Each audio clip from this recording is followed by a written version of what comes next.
오늘날 많은 사람들이 예수님을 믿기 시작한 것으로 신앙이 완성된 것처럼 생각합니다. 신앙 이렇게 하면 그냥 된다, 이렇게 살면 된다, 이렇게 착각하는 거죠. 하지만 여러분, 예수님 믿기 시작했다고 하는 것은 그냥 신앙 생활을 시작한 것일 뿐입니다.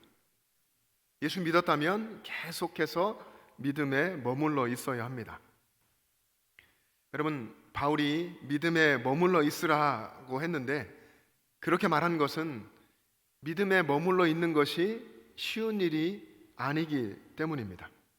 다시 말하면 오늘 본문의 내용으로 보면 많은 환난을 겪어야 하는 과정이기 때문에 그렇습니다. 바울은 자신이 겪은 그 혹독하고 정말 괴로웠던 그 환난이 사도인 자신만 겪는 것이 아니라 예수 믿는 모든 사람들, 모든 예수님의 제자들이 겪어야 한다고 이야기한 것입니다. 그러면 오늘 여기를 살고 있는 우리들도 많은 환난을 당해야 한다는 것이고, 그래야 하나님 나라에 들어간다 하는 것이죠. 그리고 그런 과정 속에서 믿음에 계속 머물러 있어야 한다는 것입니다. 하나님 나라에 들어가기 위해서는 누구나 많은 환난을 겪고 심지어는 목숨도 버려야 한다, 이렇게 말씀하신 것이 예수님이시고, 그게 예수님 말씀하신 제자도입니다. 근데 어떤 사람들은 이렇게 생각합니다. 예수님께서 나를 대신해서 십자가에서 고난을 다 당하셨는데, 예수님이 다 고난 당하셨으니까 내가 왜 고난 당해야 하느냐, 이렇게 반문할 수도 있습니다. 여러분, 이렇게 한다면 예수님을 따른다는 것이 정말 무엇인지를 제대로 알지 못하고 있는 것이죠. 십자가와 부활의 복음을 바르게 이해하지 못한 것입니다. 여러분, 바울은 예수 그리스도의 남은 고난을 자신의 육체에 채운다고 이야기했습니다.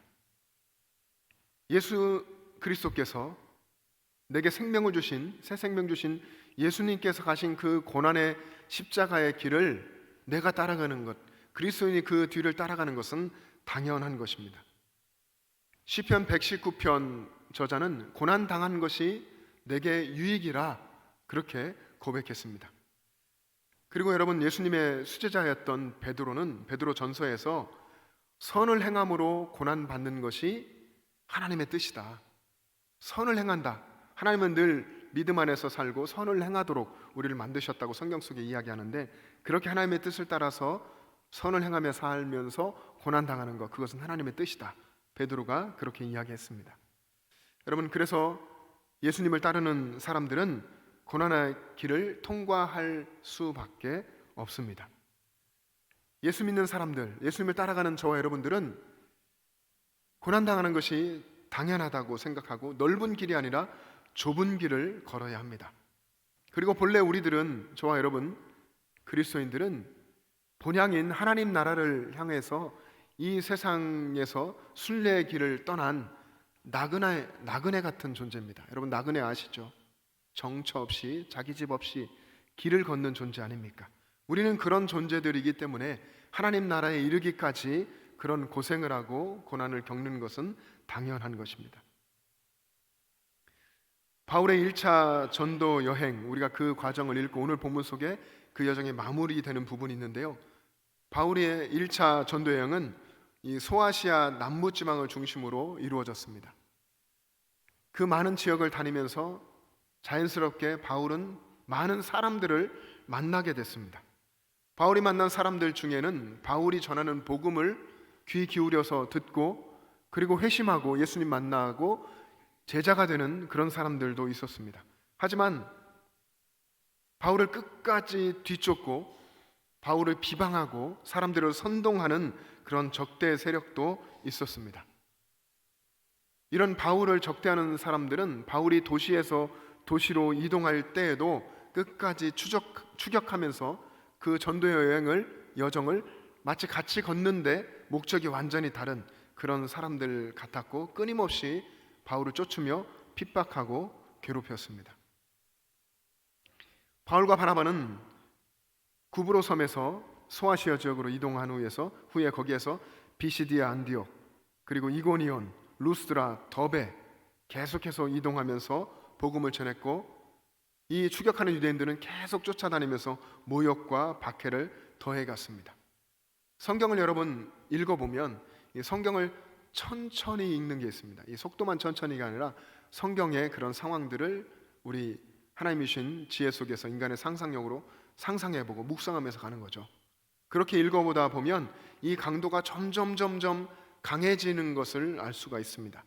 급기야 오늘 본문 앞쪽에 있는 이고니온이라고 하는 곳에서 복음을 전할 때에는 유대인들뿐 아니라 선동당한 이방인들 그리고 그곳의 관리들까지 나서서 이 바울과 바나바를 돌로 치려고 했습니다.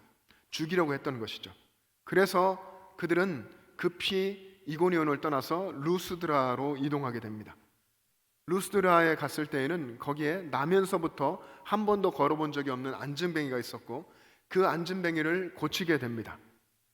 그런데 여기 루스드라까지 유대인들이 쫓아왔습니다.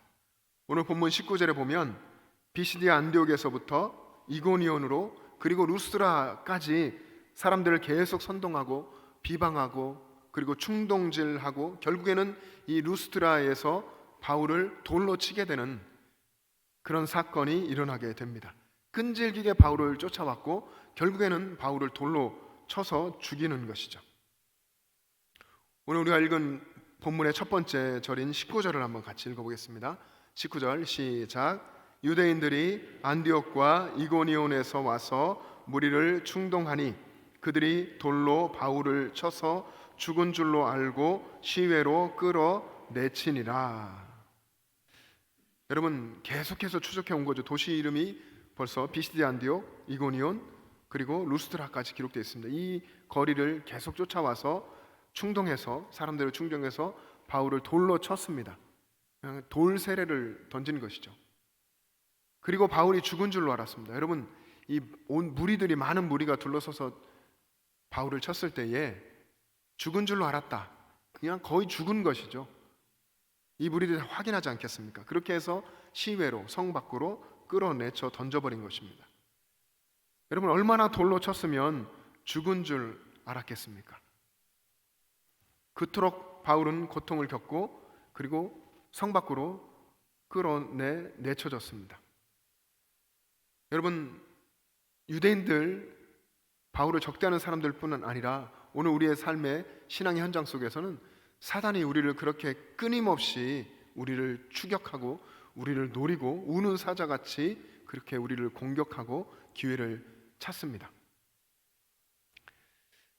여러분 바울은 루스드라에서 돌에 맞아 죽은 것 같이 그의 온 몸이 찢어지고 피가 흐르고 그리고 또 더러 뼈가 부서졌을 것입니다. 근데 그의 사명이 아직 끝나지 않았습니다. 그는 다시 일어났고 20절에서 보면 제자들이 둘러섰을 때 성 밖에 던져졌고 제자들이 거기에 바울 곁에 둘러섰을 때 바울이 일어나서 다시 성으로 들어갔다고 했습니다. 바울은 돌에 맞아 죽을 뻔했던 그 성으로 다시 들어갔습니다. 여러분 왜 그랬겠습니까? 여러분 같으면 그렇게 할 수 있겠습니까? 근데 바울은 일어나자마자 다시 그 성으로 들어갔습니다. 바울은 주님을 생각하고 있고 주님이 주신 사명을 붙들고 그 성 안에 내가 거기서 돌에 맞아 죽을 뻔했고 거의 죽었었고 이렇게 던져졌지만 거기에 내가 돌봐야 할 사람들 바울의 복음을 들은 예수님을 이제 만난 그 사람들이 있다라고 생각했고 온몸이 찢겨지고 피가 흐르고 부서졌지만 하나님의 은혜 속에서 그는 급속도로 회복하는 은혜를 입고 성 안으로 다시 들어갔습니다. 여러분 여기에 다시 일어났다라고 기록되어 있잖아요. 이 다시 일어났다고 하는 헬라어 단어가 아나스타스라고 하는 단어입니다. 이 단어가 죽은 것처럼 보여서 던졌고 내쳐졌지 않습니까? 그래서 그냥 누워있던 그 자리에서 일어나는 것, 다시 일어나는 것 그런 것 의미할 뿐 아니라 죽은 상태에서 다시 살아나는 것을 이야기할 때도 이 단어가 쓰였습니다. 그러니까 바울이 그냥 돌에 맞다가 정신을 잃은 정도에서 깨어난 것이 아니라 그 이상 정말 완전히 거의 죽은 것 같은, 진짜 죽은 것 같은 그 상황에서 하나님이 다시 살리셔서 그래서 일어나게 됐다 하는 의미를 포함하고 있습니다. 하나님의 은혜, 하나님의 역사가 얼마나 놀라운지를 우리가 보게 됩니다. 그렇게 회복돼서 다시 사명을 붙들고 루스드라 성으로 들어가서 바울은 거기에서 하루를 보내고 더베로 이동하게 됩니다. 거기에서도 복음을 전합니다. 죽음조차도 두려워하지 않는 바울의 순교적인 신앙, 그리고 고난과 위협에도 굴하지 않는 담대함, 이것을 가지고 바울은 1차 전도 여행을 마치게 됩니다. 사랑하는 여러분, 때로 우리는 우리 인생이 이렇게 깨진 것 같이 느껴질 때가 있습니다. 마치 깨진 그릇같이 그렇게 느껴질 때가 있죠. 바울의 심정이 그랬을 겁니다. 그렇게 모진 고난을 당하고 돌에 맞아 죽는 그 순간 그런 마음이 들었을 겁니다. 그런데 그때 바울은 주님을 다시 붙들었습니다. 주님이 주신 사명을 다시 기억했습니다. 우리도 여러분, 우리 인생이 다 깨지는 것 같고 아무런 희망이 없는 것 같고 너무나 괴롭게 느껴지는 그 순간에, 그렇게 깨진 것 같은 그 순간에 주님을 다시 붙들어야 합니다. 주님이 주신 사명을 붙들고 주님의 뜻을 다시 붙들고 다시 일어설 때에 주님께서 바울을 회복시켜 주신 것 같은 놀라운 은혜를 주실 줄로 믿습니다. 바울은 1차 전도여행의 마지막 도시 이 더베에서 1차 전도여행을 마치고 그곳에서 육로를 통해서 파송받았던 수리아 안디옥으로 돌아갈 수가 있었습니다. 그런데 오늘 성경을 보시면 여러분 아시는 것처럼 그는 더베에서 수리아 안디옥으로 육로를 통해 가지 않고요, 그가 왔던 곳으로 다시 다 돌아갑니다. 루스드라 성에도 또 한 번 들어갑니다. 그렇게 고통당하고 거의 죽도록 맞았었던, 그리고 그를 돌로 치려고 했었던 그 무리들이 있는 이고니온까지 모든 곳을 다 돌아서 아탈리아 그리고 밤빌리아 이런 곳까지 거쳐서 수리아 안디옥으로 그를 복음 전하라고 이방으로 파송했던 그곳으로 그렇게 다 돌아서 가게 됩니다. 그렇게 힘겨운 여정을 거쳐서 마지막 도시인 더베까지 왔는데도 그는 거기서 바로 수리아 안디옥으로 가지 않고 복음을 전했던 곳을 다시 살피면서 가게 됩니다. 여러분, 바울이 우리가 그렇게 잘하는 것처럼 우리의 안전을 생각하고 자신의 안전을 생각하고 자신의 편안함만을 붙들었다고 한다면, 그것을 우선순위에 두었다고 한다면 바울은 수리아 안디옥으로 어떻게 해서든 빨리 육로를 통해서 가려고 했을 것입니다. 그런데 바울은 수많은 위협을 당하고 돌에 맞고 죽을 뻔했던 그런 기억들을 가지고 있음에도 불구하고 다시 루스드라로 그리고 이고니온으로 그렇게 돌아가서 마지막 파송했던 곳으로 가게 됩니다. 주님께로부터, 자신을 살려주신 주님께로부터 받은 사명을 붙든 바울, 또 주님의 마음을 품고 위험을 무릅쓰고 복음을 전했던 곳으로 가서 제자들을 만나려고 하는 그런 바울의 마음을 여러분 아시겠습니까? 오늘 본문 21절과 22절 말씀을 우리 자막 보며 같이 읽습니다. 시작. 복음을 그 성에서 전하여 많은 사람을 제자로 삼고 루스드라와 이고니온과 안디옥으로 돌아가서 제자들의 마음을 굳게 하여 이 믿음에 머물러 있으라 권하고, 또 우리가 하나님의 나라에 들어가려면 많은 환난을 겪어야 할 것이라 하고. 아멘. 바울은 여러분, 그가 복음 전했던 그곳에 다시 가서 제자들의 마음을 굳게 하기를 원했습니다. 그리고 그들을 만나 격려하며 말하기를 믿음에 머물러 있어라. 믿음에 머물러 있어라. 하나님 나라에 들어가려면 많은 환난을 겪어야 한다. 지금 그 환난 중에 있지만 여기에서 믿음을 붙들어야 한다라고 위로하고 격려했습니다. 바울의 이 격려를 받은 제자들은 여러분 생각해 보면 바울의 첫 번째 전도 여행을 떠나서 도시에 가서 바울이 처음 만나고 바울을 통해서 예수님을 알게 되고 복음을 들은 사람들입니다. 다시 말하면 이제 예수님 믿게 된, 진짜 예수님 만난 첫사랑으로 믿음을 시작한 그런 사람들인 것이죠. 바울을 만나기 전까지는 예수님 모르는 이방인으로 살다가 바울에게서 복음을 듣고 예수님을 만나서 이 박해 현장을 살아가지만 예수님을 따르겠다고 결단한 그런 제자들이었던 것입니다. 그들을 바울은 만났고 그렇게 고난과 핍박과 죽을 뻔했던 그 땅으로 다시 찾아가 믿음의 싸움을 바울처럼 하고 있는 그 제자들을 만나고 그들을 위로하고 믿음에 머물러 있으라고 권면한 것입니다. 이 믿음에 머물러 있어라. 하나님 나라에 들어가려면 많은 환난을 겪어야 한다. 여러분, 바울의 이 말은 오늘 우리도 들어야 하는 말입니다. 믿음에 머물러 있어라. 많은 환난을 겪어야 그것을 통과하고 하나님 나라에 가게 된다. 여러분, 그뿐만 아니라 우리의 뒤를 이어갈 우리의 자녀들에게도 이 말을 들려주어야 합니다. 믿음에 머물러 있어야 한다. 하나님 나라에 들어가는 건 쉬운 것이 아니다. 많은 환난을 통과해야 한다. 여러분, 제자들을 위로한 바울은 각 교회들에서 장로들을 택하여 세웁니다. 그리고 장로들에게 교회를 맡기고 그리고 주님께 이 제자들과 장로들과 또 교회를 위탁하고 자신이 파송받은 수리아 안디옥으로 돌아오면서 1차 전도 여행을 마무리하게 됩니다. 여러분, 이 1차 전도 여행 여정 속에서 바울이 가장 고통스러웠던 곳은 아마 루스드라였을 것입니다. 돌에 맞아 죽었던 그런 곳이죠. 여러분, 이곳에서 이 루스드라에서 바울과 바나바는 그 안진뱅이를 고치면서 사람들에게 신이라고 추앙을 받게 되죠. 제우스다, 험해다 이렇게 말하면서 신전의 제사장들이 와서 바울과 바나바를 제사하려고까지 했습니다. 그때 바울과 바나바는 무리 속에 들어가서 나는 너희들과 똑같은 사람이다, 이러지 말아라, 하나님께로 돌아와라 이렇게 외쳤죠. 그리고 돌에 맞아 죽게 됐고 하나님 은혜 속에 깨어나서 계속 복음을 전하던 곳이 루스드라입니다. 이 루스드라에서 바울이 만난 특별한 사람이 있습니다. 그가 바로 디모데입니다. 루스드라에서 바울은 디모데를 만났고 그는 바울의 사역의 평생의 동역자가 되고 영적인 아들이 됩니다.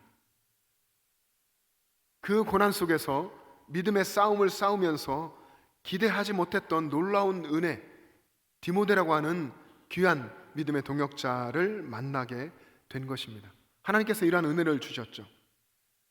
디모데후서 3장 11절에서 바울이 디모데에게 보낸 편지에서 바울은 이렇게 이야기합니다. 박해를 받음과 고난과 또한 안디옥과 이고니온과 루스드라에서 당한 일과 어떠한 박해를 받은 것을 내가 디모데 내가 과연 보고 알았거니와. 바울이 BC 안디옥 그리고 이고니온 루스드라에서 당한 일들을 디모데가 보고 들었다 하는 것입니다. 루스드라에서 당한 그 환난, 돌에 맞아서 온몸이 찢어지고 피가 흐르고 뼈가 부서지고 그런 그날의 사건을 디모데가 보았던 것입니다. 바울에게 복음을 들은 디모데는 그의 복음의 스승인 바울이 그렇게 순교 직전까지 가는 그 고난, 돌에 맞아서 죽을 뻔한 그 상황을 다 보았고 죽은 모습이 돼서 성 밖으로 끌려가서 던져지는 그 현장을 본 것입니다.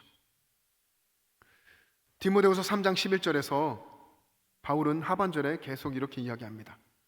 주께서 이 모든 것 가운데서 이고니온과 루스트라에서 당했던 그런 고난 속에서 이 모든 것 가운데서 나를 건지셨느니라.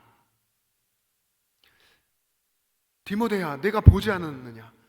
내가 그곳에서 고통을 당한 것을 네가 다 지켜보았고 거기에서 주님께서 나를 다시 살리신 것, 건지신 것을 내가 보았다. 주님은 그 고난 현장에 내 곁에 계셨고 나를 건지셨고 살려주셨다. 그 주님이 너와 함께한다. 그러면서 디모데에게 내가 나와 함께 고난을 받으라, 그렇게 권면했습니다. 디모데는 그렇게 바울의 평생의 동역자, 함께 주님을 따르는 동역자가 됐습니다.